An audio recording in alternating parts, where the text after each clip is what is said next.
Well, welcome everyone to the Resilient Leadership Podcast, where everything we talk about is aimed at helping you lead with a greater sense of calm, clarity, and conviction, even in anxious times.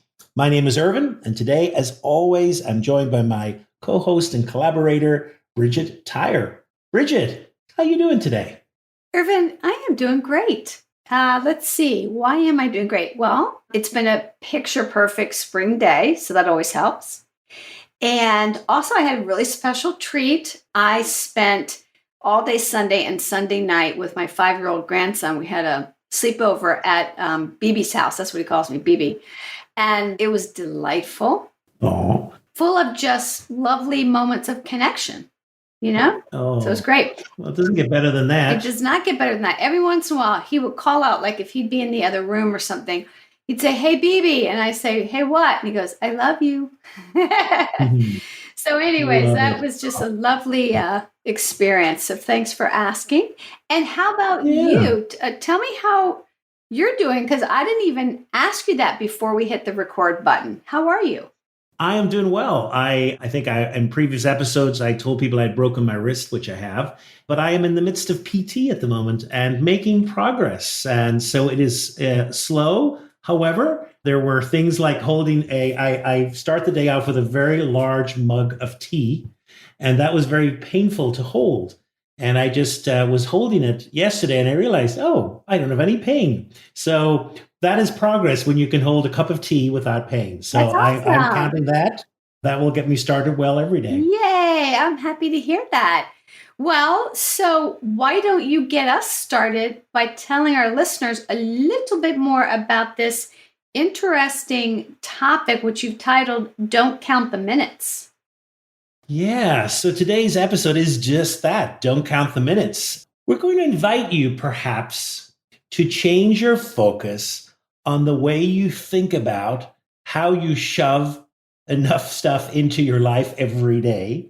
We're going to invite you that instead of counting the minutes and scheduling everything out by the minutes, that perhaps what we need to do is to assess our energy level and top that up.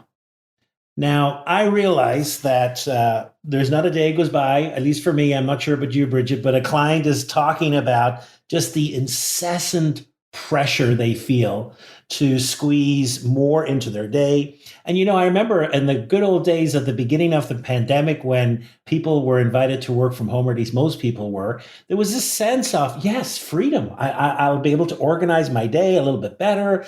I'll be empowered to manage my time. Yeah. And yet, no sooner did that happen than people said, "Oh my God, I think it's worse than ever. It's hour after hour after hour meeting. There's no gaps."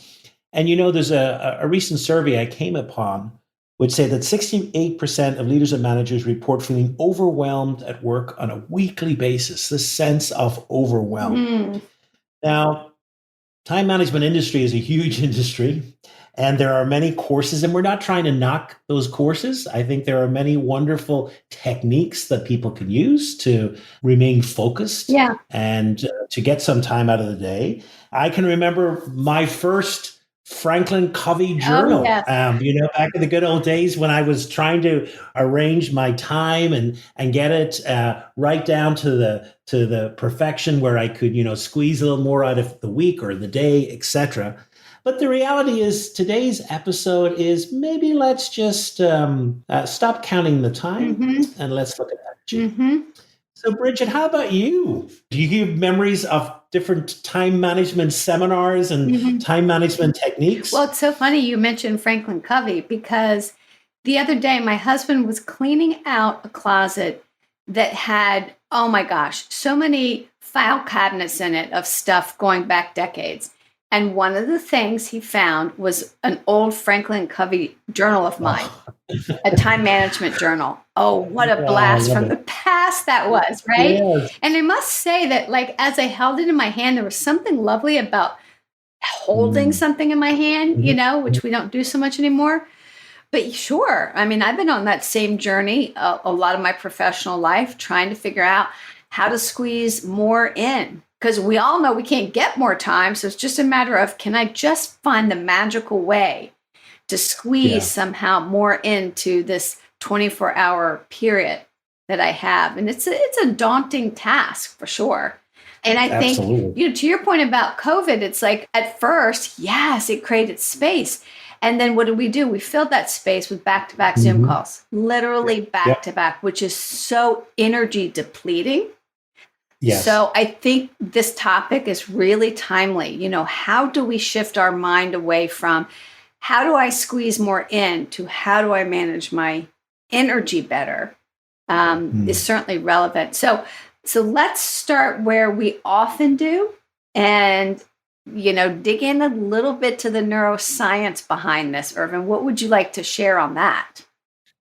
Yeah, well, a lot of this thinking today we're going to talk about was really developed by it's in a wonderful book called The Power of Full Engagement by Jim Lower and Tony Schwartz. And they are sports scientists. They really develop these techniques in the world of professional sports. And in the world of professional sports, of course, it's all about having high performance. And how do you get high performance? Well, in the world of work, we have to have high performance for 40 or 50 years at times. And so these techniques, I think, are very relevant. And you just mentioned, the problem with time is that time is a fixed quantity. And there's only so much of it, and we can't expand time. It is what it is. But energy is not. Energy is not fixed. Hmm. And the amount of, energy we have at each and any moment of the day, really depends on a number of different conditions or things that we're going through. And so, this focus on energy there, I think, is a very human centric view of the world. And so the goal of this is to be more alert, to have better performance. And so it's not about time, but it's about the quality of the energy that we can give. Now, there has been extensive research in the world of sports. One of the areas that I really love, they talk about oscillation. Mm. And what oscillation is about is this rhythmic movement that we have between energy expenditure and energy recovery. Hmm. And if you've ever, worked with an athlete, this is all part of their lives. Now, my sister actually was the goalie for field hockey for Ireland. She was an elite athlete, and she played Mm. in the World Championships, the Olympics, etc. And I can remember growing up, the passion, the dedication. But, I can remember talking about, her weight routine. It was like, oh yes, on Monday it's arms, and on Tuesday it's legs, and it's Wednesdays are back. And I said, well, why not just do it all at once? She kind of looked at me and said, don't be stupid. You can't do that. And I said, why? She said, well, and she later became actually a sports scientist herself Oh, and a massage therapist. She said, because part of going to the gym is breaking down the muscle. yeah. And when you break down the muscle, you have to give it some time to rest so that it comes back stronger. So it's this idea of oscillation that we do break ourselves down in stressful situations, but that's not the problem. The problem is, do we have time to recuperate? Hmm. Um, Bridget, does that resonate with you? Oh, totally. Completely. I mean, the notion of the absence of recovery is something that I feel like so many of my clients are Mm. challenged by. They get to this place, and it's never, of course, intentional. It's not like we plan it out, but they get to this place where there's so many things in their day that it's Mm. like they're playing basketball, but they never get off the court. They don't even get a timeout, let Yeah, alone ever yeah, get off the court to do anything else. yeah. And so, how do we as human beings and as a society in this crazy world that we live in, how do we find space for recovery? And as human beings, we have domains, right? We're not robots. So we have to have physical recovery, we have to have emotional Mm. recovery, mental recovery, and spiritual, because Mm. that's what makes up human beings. And yet, and I can say I've done this to myself, sometimes I drive myself like I'm a car. Mm. Not I don't honor myself some of the times as the full human being. And so I too can get into places where I'm not getting enough recovery in one or more of those domains. And that's what I think what happens with the people that I coach is usually of those four areas, there's one that's hurting really bad. Yeah. Yeah. What do you think, Irvin? That been your experience? Yeah, no, I absolutely agree. It's so often that we can demonize stress and say, oh, it's the big, stress is the problem, it's the problem. And really what's interesting about oscillation is that, Hey, life is hard and there are more difficult days and days that we will expend more energy. And that's fine. That's part of the variety of life and in work. And in fact, a workspace without stress or anxiety, we've already mentioned this, without anxiety, it's probably boring. I Yeah. think people think, oh, it would be wonderful just to kick back and put up our feet and sip a pina colada all day, but we get pretty boring after a while. And so therefore I love this idea of the four Yeah. domains and then perhaps creating activities around those and really being really thoughtful around how do we both expand that energy and recuperate it. Hmm. Yeah, indeed. And it takes a little time to kind of figure this out. You got to step back. You got to take your foot off the pedal, so to speak, right? Mm. To kind of Yeah. figure out So what to Bridget, do. yeah.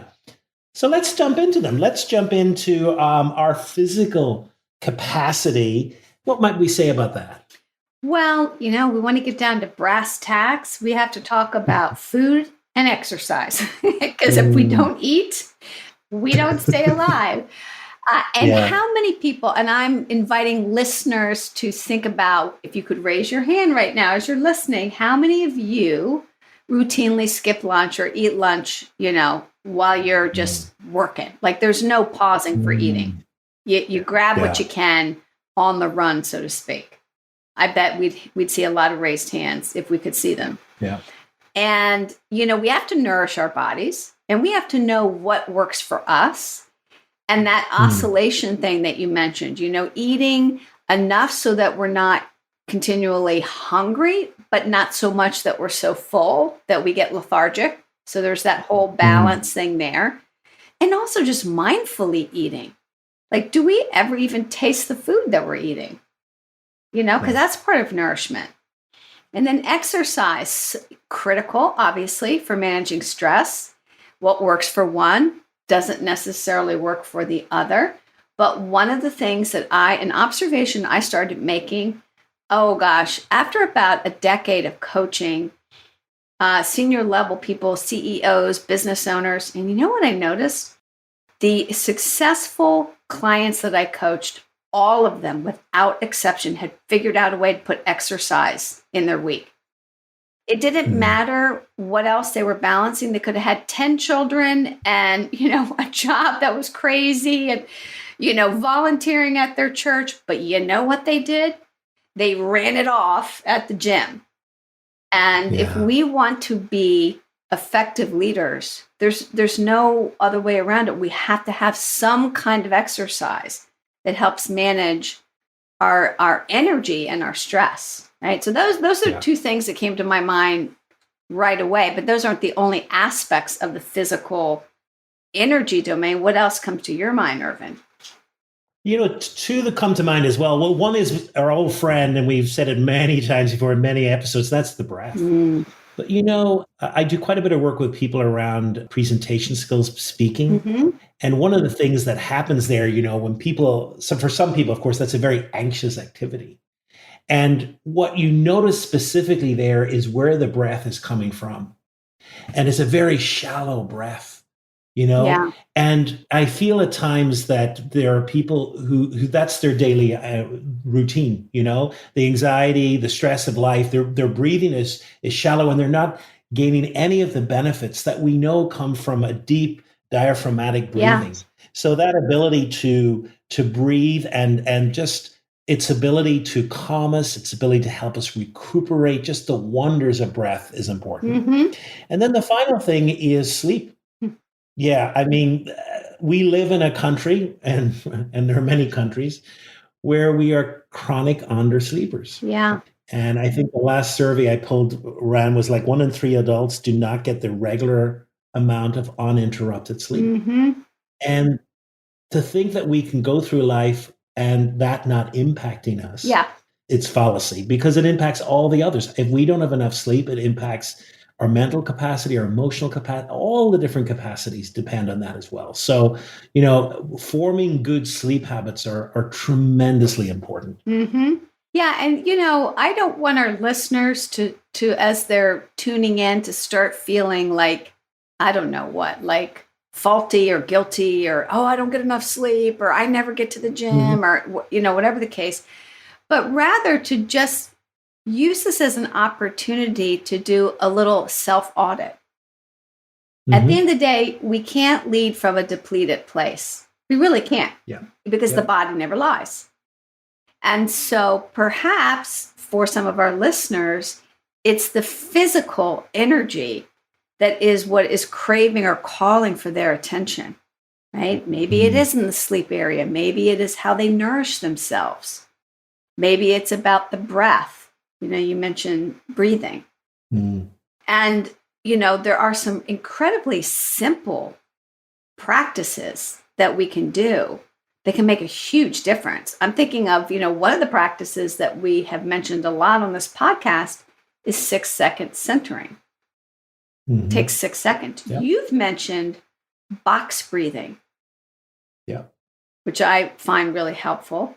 I think that, the idea, I have a client who has her phone beeper every 90 minutes. And when she hears that, she gets up and moves, even if it's literally just for 10 or 15 seconds, but she gets out of her chair. And the only reason she started doing that is because her doctor told her that if she didn't start doing that, she could lose her life, basically. Wow. Yeah. Yeah. So these small rituals that involve movement, that involve breath, that involve nourishing ourselves, they don't have to be like, oh my God, how am I going to get to the gym 4 days a week? No. It's about starting somewhere. If the physical domain of energy is what's calling to you, and if you wake up tired or midway through the day, you find yourself dragging, this is the place to consider. Yeah, absolutely. Hey, Irvine, what is one ritual that you have found particularly helpful for yourself around taking care of your own physical energy? Does something stand out in particular? So there's a little practice that I've now found. I like to read at night. It helps me drift, and now I read novels. I used to read like books on emotional intelligence like that. It was just too. I need a good novel. But I noticed the difference between reading it on an iPad and reading it on a Kindle with the light. So it got me very sensitive to light patterns at night and the brightness of light. And so I've been very sensitive to that. And so what I do is I've kind of a Kindle low light, and I felt that really helps me get to sleep a lot quicker than my mind, which used to be very activated. Yeah. So you turn the light on your Kindle down really low. Yeah. Yes. I do that too. Okay. So that's the physical domain. And I mean, we could do an entire podcast episode just on that, right? But let's talk about emotional energy and how do we take care of that side of ourselves? Well, we have talked about emotions in other episodes, and there are different types of emotions. One of the things that is a real warning that I'm very strong about is not to categorize emotions as negative or positive, but rather as conveyors of information. But the reality is there are certain emotions which take a lot out of us. They deplete some of our energy. Things like fear or frustration, sometimes anger, sadness. They can drain our energy, and to realize. So the problem is that not to demonize these emotions, but just to recognize, whoa, these are emotions that I'm sitting in at the moment for a good reason. Yeah. But I just have to realize that they are depleters of energy, and I will need some time to recuperate. Whereas there are other emotions. Listening to your weekend and the joy in your voice of playing with your grandchild, and I could just feel the energy being lifted. So kind of when we experience joy and happiness, etc., these are emotions which actually help us recuperate. Yes. And so therefore, just to be aware, I think part of the emotion is to be aware what emotion we're in. And then just to what's the message of that emotion? And then how much energy is this emotion taking? Is it depleting? Or is it actually giving me energy? And if it's depleting, then can I think of some activities that might help me recuperate from that energy expenditure? That's really good. I'm thinking of a couple of things that my clients do around the notion of emotional energy. And one of them is exercising compassion. That is an emotion that is, the science is clear about it. It's deeply energizing to us to extend compassion. But one of the most interesting conversations I will have from time to time with clients is, what would it take for them to be more compassionate towards themselves? I coach a lot of people that are extremely hard on themselves. That's why they're so successful. They're a slave driver of themselves, Absolutely, yeah. And at some point, that drains us, right? That becomes incredibly depleting. And so the practice of extending compassion towards oneself, and what would that even look like? And what would that sound like for somebody? Could be a way to nurture themselves emotionally. I think anything that helps us to be more present with our fellow human beings so that we can have a meaningful connection. And that's a tricky one, because we can be present physically on a Zoom call, but not be present. Or, we can be in a conversation and not be present. One of the most beautiful little rituals that I read about in a book called Positive Intelligence. I know you're familiar with that, right, Irvine? Yes. By Shirzad absolutely. Shamin. He talks about brain fitness exercises, and I talk about them as mental fitness exercises. But one of them is, the next time you hug somebody, see if just for 10 seconds you can be very present to them. In that moment, even maybe feeling their heartbeat or their breath, or you look into their eyes and you notice them for a moment. These are all simple things that I think we forget in our day-to-day harried lives. But sometimes just being present and connected and compassionate towards ourselves and others gives us that lift that we so crave and we are so hardwired to need. Yeah, absolutely. So let's move on then to their third area, which is mental energy. So what comes to mind, Bridgette, when you think about both the depletion of mental energy and then also recharging our mental energy? Oh, gosh, yes. So one of the questions I got in the habit of asking my clients for a while is, when and where do you do your best thinking? And Irvine, what do you think was one of the most common responses to that question? What would be a guess? So I would say either in the car, I would say, or doing an activity like exercising or something. Yeah, anytime that they were like mowing the lawn, showering, commuting, and their mind could just drift, there would be the space for something new to happen. So I think that if we're going to have the kind of focus, and that's what we're part of what we're talking about with mental energy, isn't it? It's an ability to bring our best thinking and our focused attention to what matters most. If there is no reflective space in your day, you're not going to be able to do that, because the brain's too crowded. It doesn't have any space for any thoughts to even be witnessed by you.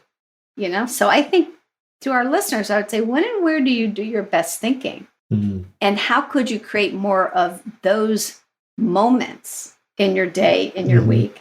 Yeah. I think what also comes to mind is, how do you start your day? Because how you start your day is how your day often will go. And so is there a ritual for beginning the day on a proactive note that brings focus? So often, and I'm guilty of this, and Irvine, I'm guessing you are too, starting my day by what? Looking at email. Yeah. My inbox. And Or watching the bastion of positivity, the news. Oh, yeah. Oh, my gosh. I used to work out in front of the morning news, and I stopped doing that because I was like, oh, gosh, this is not good. What is your ritual for the way you begin your day? And does it give you energy and set you up for good mental focus and clarity? Or does it set you back and it's just the beginning of the day? That's one of the things I think is really, really important. I don't know, what else? Or anything else on the mental? I will say this about mental energy. We both, I'm sure, have clients who are tackling some very complex issues. And the answers to these issues they're not easy. And one of the things that I often find or often suggest to people, really, this is kind of part of what you've been saying, is if you want to do some different type of creative thinking or maybe breakthrough thinking, one of the things that can be really helpful is to get away from where you're doing most of your work, the desk, and just go to a different space. So if you're in the office, try and go to a different room, a conference room. If you're at home, go to a different room, even go outside. But use that change of space as well, because it really connotes to the brain, I'm in a different space here, I'm doing something different. And it's amazing how when I've suggested that to clients, that many of them have found that super helpful, just to really begin a new pattern of thinking and also maybe have some incredible breakthroughs. Yeah, I love the idea of just going outside. I've had a few clients just start a simple practice that 5 minutes a day, they're going to go outside on their back patio, and they might not do anything other than sit out there and watch their dog, chase after a stick or something. And they always say to me, gosh, it's amazing that after 5 minutes of sitting outside, how much better I feel. Again, Yeah. we are human beings. We're not machines. Yeah. Yes. The good news is Absolutely. little things can make a big difference if we want to stop counting the minutes and start really fueling ourselves with moments that are truly and meaningfully energizing. Yeah. Okay, I so agree. now this brings us to the fourth category or domain of ourselves as human beings, and that's spiritual. And so I'm curious, Irvine, what your thoughts are about what do we mean by saying that there's this Yeah, spiritual it's such a domain? touchy subject. It's like, people, are you talking about, Yeah. do I go to church and pray and everything? And really, what we're really talking about here is congruency between what we do, our everyday work, and those values which give us meaning and purpose. And is there congruency here? Because if there is no congruency, then it is going to deplete our energy. And the muscles we're talking about here are our character, our passion, our integrity, our commitment. And so if we are doing work that really matters to us, and we're doing work that really gives us positive energy that aligns with our deepest values, then it gives us energy. It doesn't deplete ourselves. And so therefore, to kind of really think about that. Now, for some people I know, that's like, oh, I never really thought about that before. And how do I tap into that? And I said, just say, think back the last couple of months at work. If there was one thing that just you loved doing, and time just took another dimension, this whole thing of flow. It was just, I was in the zone. I just felt what I was doing was important. And then just kind of deconstruct that. What was happening there? What values were you tapping into? What skill sets, etc.? Because that can give us a little clue as well into, what we really hold as important. And then another, I think, more global question, and a question at times that I ask my clients in coaching is, what do you want to be remembered for? When you think about how you show up to work and what you do at work, how do you want to be remembered? And that is a powerful, powerful question, because it gets people really like, what is important? Yeah. Is it important that I got the Excel spreadsheet done in time? Well, in one sense it is, but it's really not deeply important. Maybe it is that I had lasting connections with people, or I was a compassionate person. I remember I was talking with a client a number of years ago who was really struggling with workaholism, really, in the workplace, and felt that he had to abide by that culture. And he had two kids who were beginning to play sports, etc., and he wanted to be present for the kids. And so he just felt misaligned. And it was so interesting. You could hear it in his voice. Yeah. The energy was just drooping. And, he made a decision that I am going to get my work done, but I'm not going to feed into the culture, and I'm going to take time off and spend it with my kids. Yeah. When they have a game or Wow. something. And he did. Game changer. And game changer for himself, and then also giving permission for other people to do the same thing as well. Oh, yeah. So that question then becomes really important. Have you seen that as well, Bridgette? Oh, totally. Because at the end of the day, when we say our spiritual side, what we're talking about is a sense of meaning. right? And Mm. and what is it that we truly care about? And we can become disconnected from what we care about. We all can. I Yeah. love that question that you pose to clients. I pose a similar thing, and I'll say, imagine you're 85 years old, you're still mentally sharp, you're sitting in a rocking chair on a patio in decent Mm. health, and you are looking back on your life. And as you do, you have a deep sense of satisfaction, and you declare, oh, this was a well-lived life. Mm. And to declare that, what would you need to have seen take place over Mm. those Mhm. last 40, 30, 50, whatever years from the time that I'm asking them this? And sometimes that gets to the heart of it as well. Um, I think that our busy, frenetic, constantly on screens and so forth, it doesn't just disconnect us from people, it disconnects us from ourselves Mm. and from what we hold as truly worth cherishing. Yeah. Yeah. So I totally agree with that. Yeah. So, Irvin, Mm. I'm guessing you have a practice you might want to share with our listeners. Do you? I do actually, because I think it's feeding back into something you mentioned earlier. So, the core of today's issue was not to give people guilt trips about what they're not doing, but really was more of an audit. And hopefully now you're thinking, I think I'm pretty good physically, but you know what? I've never really thought about emotions. Maybe I need to do something there, or spirit, or whatever. Maybe there's one area, two areas. And then, of course, the big thing comes, well, I don't have any time. I mean, where am I going to fit that in?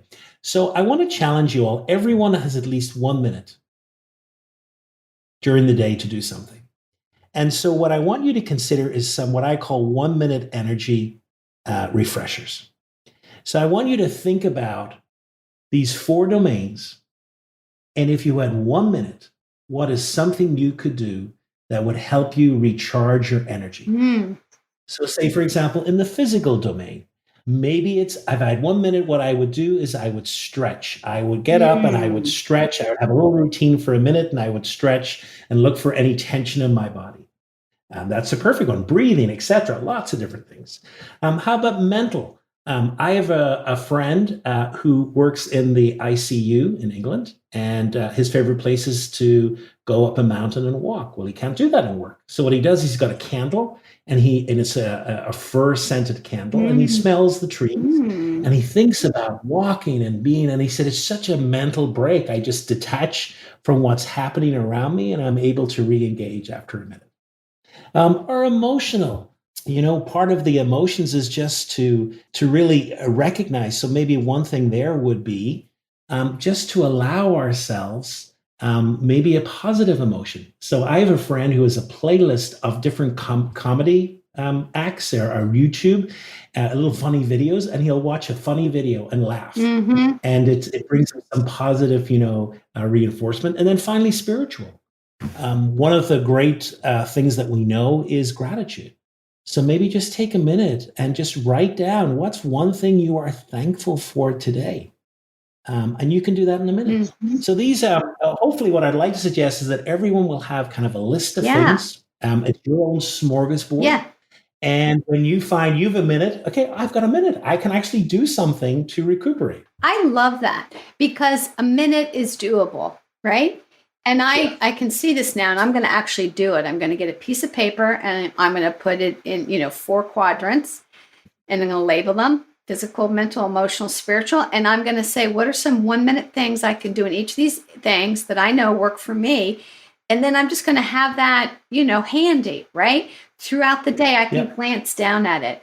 What we don't want to do is wait until we're really fried and then we look at it. You know what I Yeah. mean? I mean, that would Yes. be good. Yeah. But the idea here is to manage our energy on a more regular basis so that recovery is happening every day. See, that's how we began, right? Is Yep. stress is not the issue in and of itself. It's that there's an absence of recovery for so many of us. And you've just shared a beautiful and simple practice that can build in moments of recovery throughout the day, and what a difference that can make for us. I love it. Thank you so much for sharing that, Irvine. Oh, my pleasure. Yeah. This has been a really great conversation. It has reminded me of things that I know, things that I teach, things that I coach people around, but which I sometimes forget for myself. Oh, right? Absolutely. And I was never good at counting the minutes anyways. So, getting back to sort of paying attention to my energy, and that is something that we all can have a great deal of influence over. So this has been a wonderful conversation. Thank you, Irvine. As always. My pleasure. I do have one question for you before we say goodbye to our listeners. And I'm just so curious. So you're 85, you're sitting in that rocking chair. You say, man, this was such a well-lived life. And you're looking at your life and you see a couple things that cause you to say that with great joy. What are they? I think it all revolves around the time I spent nurturing important relationships. That for me, those are the core of life and giving. And I would think back at the many people's lives that I've hoped that I've touched.